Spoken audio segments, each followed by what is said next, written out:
We have all the Nebraska revised statutes. When you're checking out those reissues, those supplements, I showed you that website, which you can use, but you always want to double check it with a hard book that's the official source, and that's what we'll cite to. Why? Because mistakes can and do happen, and so better safe than sorry.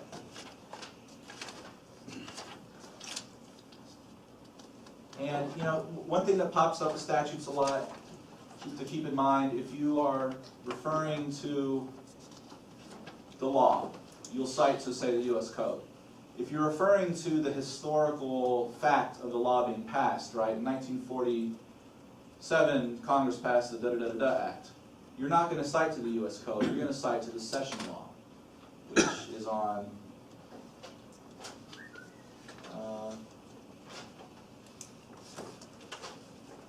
12.4, in which case you'll be citing to the statutes at large.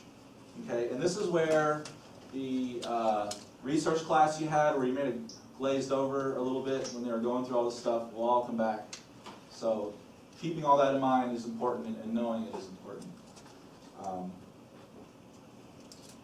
Okay, so Rule 15, books, treatises, and reports.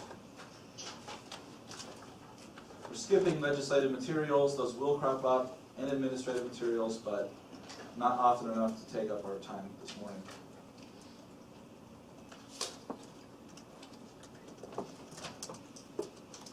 Okay, Rule 15. I imagine you've probably dealt with this already doing your memo or brief, but I guess you guys haven't done your brief yet, but all right, in your memo. We always use small caps. Is everybody familiar how to get small caps on their word processing software? It's Control D or Command D, I think, for most. So I know that took me a little while to find out how it was.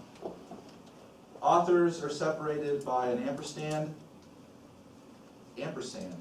Added a T in there. Institutional authors. Okay, so if the author is a city or an organization, you will abbreviate the institutional author according to, if you look down at 15.1D, tables T6 and T10. So T6 you're using for abbreviating case names and citations, and you're using for institutional authors. T10 is geographic abbreviations. Now remember, you do not ever, under any circumstances, abbreviate the title. Okay, the title of a book, report, etc., is never abbreviated.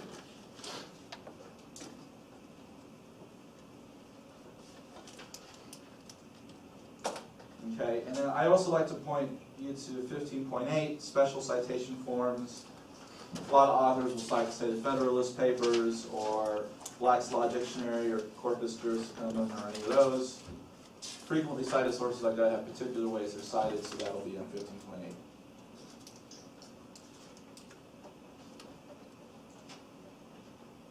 Rule 16, periodicals. Okay, as I'm sure you probably know by now, author, Roman type, title, italicized, volume number, journal in small caps, abbreviated according to T13 and T10, page number, pin site, etc. And again, to point out the obvious, the beginning of every rule has an example that shows you how we break down sites. So keep that in mind.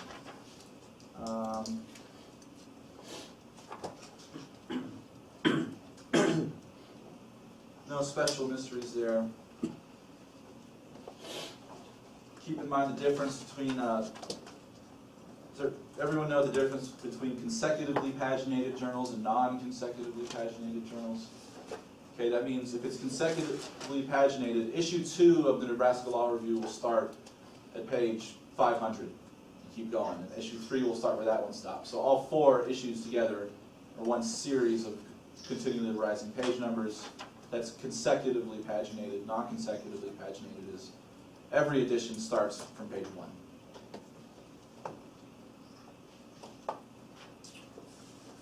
Okay, and let's keep in mind too, it's not very often you'll have an author cite to a student-written case note or comment. When that's the case, if we look at page 153, after the author's name, you'll put either comment or note to indicate that's what it is. Rule 17, I'm not going to go over, I'm just going to point it out. It's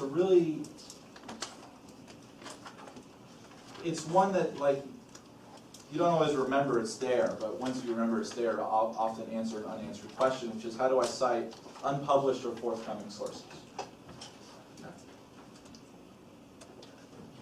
Say an author was at some colloquium or something and someone gave a talk, but it wasn't published, you would go to this.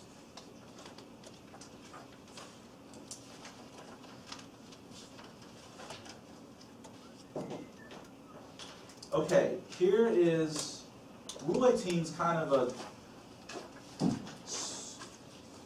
small big deal. It's, as sources are being put onto the internet more, authors are citing to the internet more, questions are constantly arising, how do we cite internet sources? I can almost guarantee the 20th edition of the Blue Book will have lots of changes to Rule 18. The 19th edition had lots of changes. And in fact, we are already doing things differently than Blue Book. What we do is, and this is anything you'll be involved with, is we archive the pages on a permanent site because you get a lot of 404 errors, page not found, okay? So this is developing, but this is something that can be really confusing, so I really encourage you to be in touch with us about online sources, okay? So there are two general forms for internet sources, direct and parallel. A direct source is citing the internet page, the material on that internet page. On the other hand, let's say you're citing some report or something like that that is, maybe it's available for print in some office in Washington, D.C., but there's not really good access to it, and it's put online. Then a lot of times what you'll do is cite to that original source as if, just following the rules for whatever kind of source that is. Afterwards you put available at this website. Okay, so parallel site, you're citing to it as a physical source, adding the website, the URL at the end. A direct site, you're citing directly to the URL. So some things to keep in mind. 18.2.2, that's our direct citations.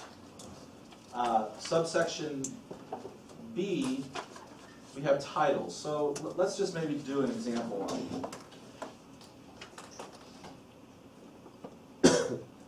I'm just trying to think of just someone name an agency or something. EPA. All right, EPA. What is that? It's the devil. EPA, I think it's it. Oh, the EPA. I'm sorry.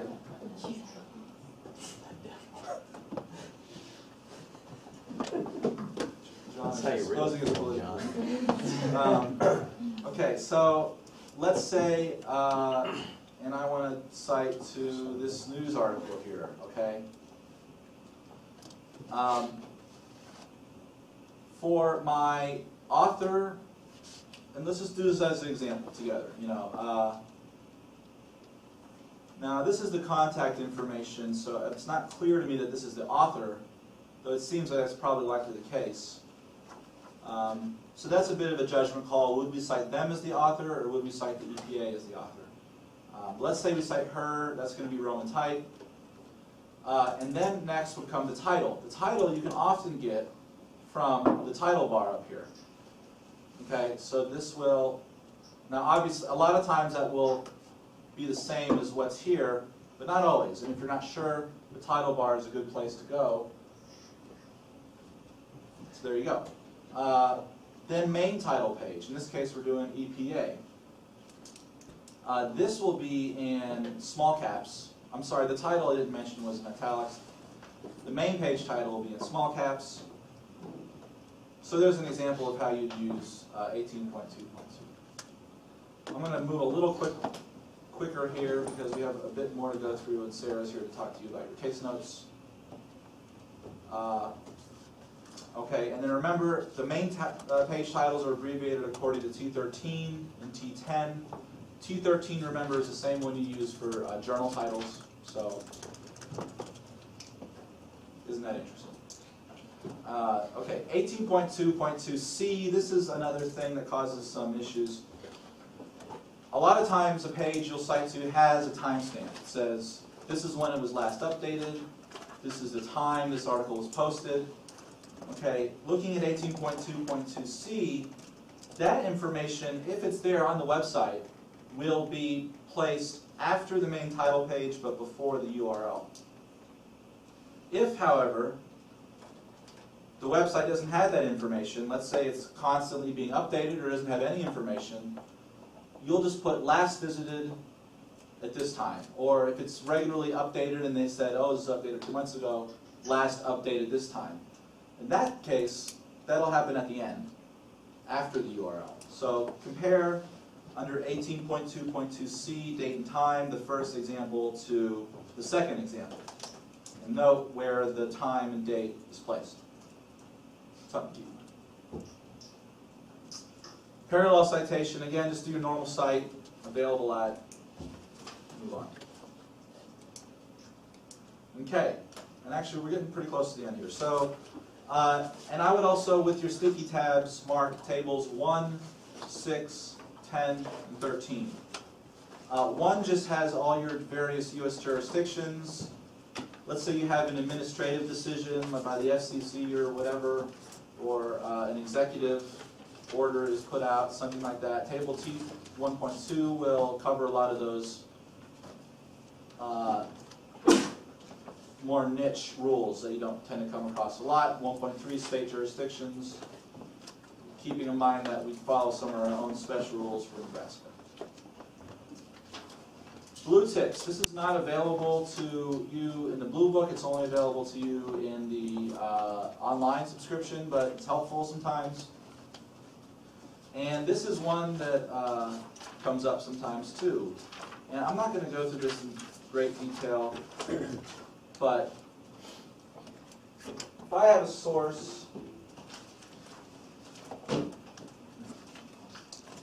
okay, and it's quoting something within the source, and then I'm going to quote this, right?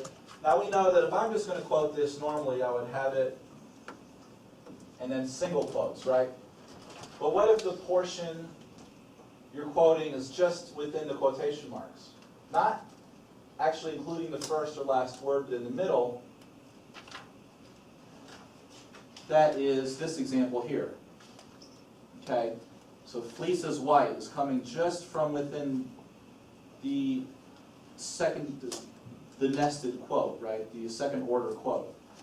In that case, you don't have to put anything about internal quotation marks being omitted. Now let's say the quote I'm doing is this. So your quote is just going to contain this portion. You will not have any internal quotations, but you will say internal quotation mark, singular omitted, because you omitted this one, right, which would normally come up here, but you got rid of it. Okay? If you're including the entire second order source, I know a lot of people are tempted just to quote the internal source, and don't do that. Quote this source, quoting this source, okay? But in that case, you're omitting these internal quotes, so internal quotation marks omitted. Okay. So that causes some confusion. That's a little special rule in the blue tips. That page is good. It has some other corrections. Blue Book does make mistakes, so they'll also publish corrections there. And again, if you have the online subscription, that's at the top of the screen, blue tips. All right. Texas Manual on Usage and Style.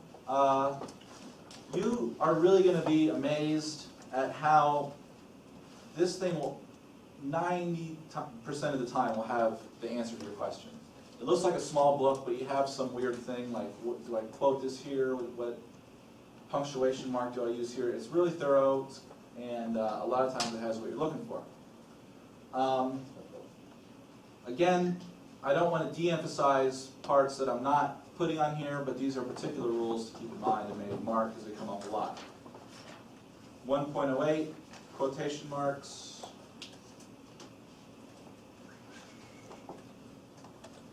Okay, so this shows when a closing punctuation goes inside or outside of a closing quotation mark.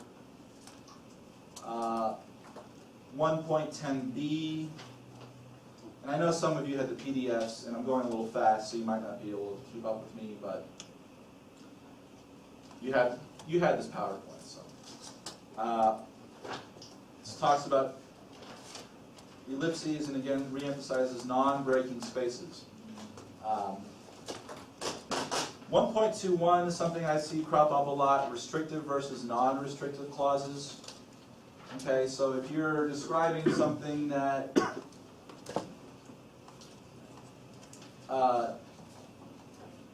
let's see here, what's the best way to put it? If you're naming, if the end of a phrase names something of a general character and then you want to specify something within that, you end it with a comma and a which, right? So let's go to 1.21. Using commas to set off non-restrictive clauses. Do not use commas to set off restrictive clauses. I'll also point you to page 77, which is the difference between that and which. Okay? So what I'm talking about is something, something, something that does this, right? As opposed to something, something, something, comma, which. That crops up a lot. That's covered in 1.21 and on page 77, if you're curious. 1.26 through 1.30 covers M dashes, N dashes, and hyphens. Is everybody familiar with that? Or hyphens are used, say, in statutes a lot to separate adjectives that go together, right? That maybe are modifying each other.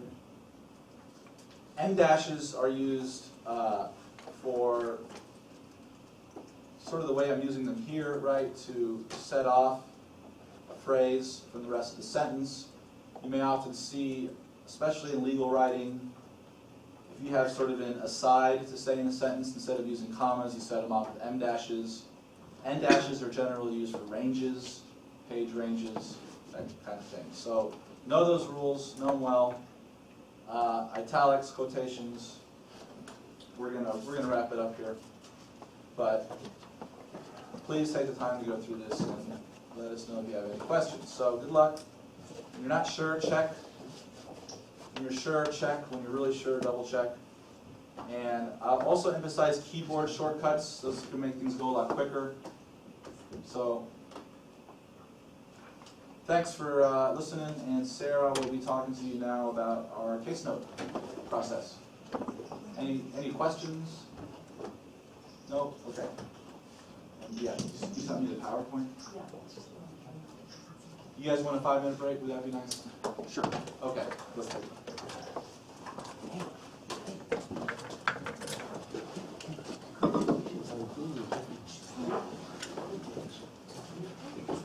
That's a good thing. Hey, you haven't seen it.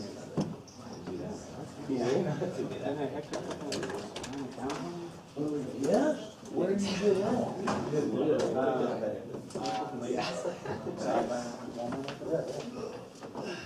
So where did you get married? Nice.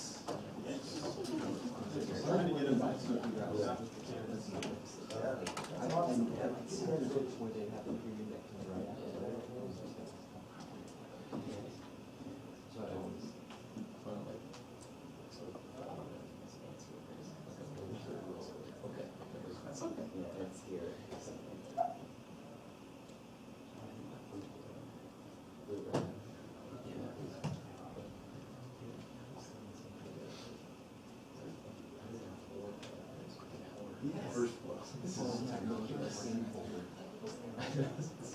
Yes, we have a couple seconds. How are you guys doing? Good, good. I was here, Relaxed. I'm jealous.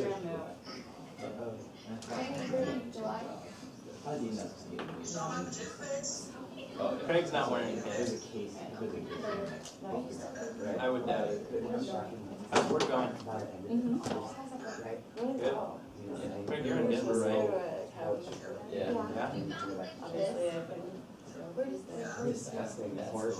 Looks like you've got some artwork there even behind you. It's like But I like it. I think yours I like it a lot. I'd said yes. Yeah. You do? Yeah, so there's a big I knew we would figure out. What's the dog's name? Do I need to like write it? Yeah, yeah, oh yeah. Really? Is this like your house? Unless you want to just send me emails. You got to please I know what Is it? Yeah, but I mean, I can just cross you off. No. I know. No, we figured that one. That was it. Maybe there's another person we're like, it's probably not. Your own? Craig's like, Your own I love it. You're just gonna- Just go back to your response. Yeah. I won't really, we're really offended. Yeah. Huh? Know that. Fish. I just feel you would. Oh, how's the fishing? You know, I mean, you saw It's the been alright. It's been alright. Yeah. I don't know if I'm gonna want to say this anymore. The form of the question I Oh, wasn't not sure Craig. about. Yeah. But Oh, Mark's I don't know. I don't. I just. I mean, maybe he was using the same service, but his double O's going. Zimmer's here Same too. here. I was just going on vacation. Thanks, I got it. I didn't even know that was a thing. It's every, They do such a wide scale. They sell more rolling rockets than I didn't get like the cheap one. Well, I imagine trying to sell. Like good. I like it. Now Jennifer is. Oh, Lord. I did that before. That's kind of, you gotta be getting close to the deal if you're doing 10 miles. Nope. Okay. Too much smoke, so. I've been running for, yeah. Nothing like 10 miles. It's a good run. There's nothing wrong with that. I have a lot of gear. I'm just doing stuff. I'm going to. No. Pull their roofs off, and got their chairs and stuff there every day. And then they came back and said, it's okay. Well, Bye guys. yeah. I think they're gonna probably get started again. We might see you again. Yeah, Lexus friends are doing it. Where are you, Timmy Johnson? Well, I don't know your address. I decided that He told me. I never seen email. I thought it I knew. He told me. Yeah, like, That you made it less than he had knowledge of the like prior to July. Did you have a paper class? Yeah.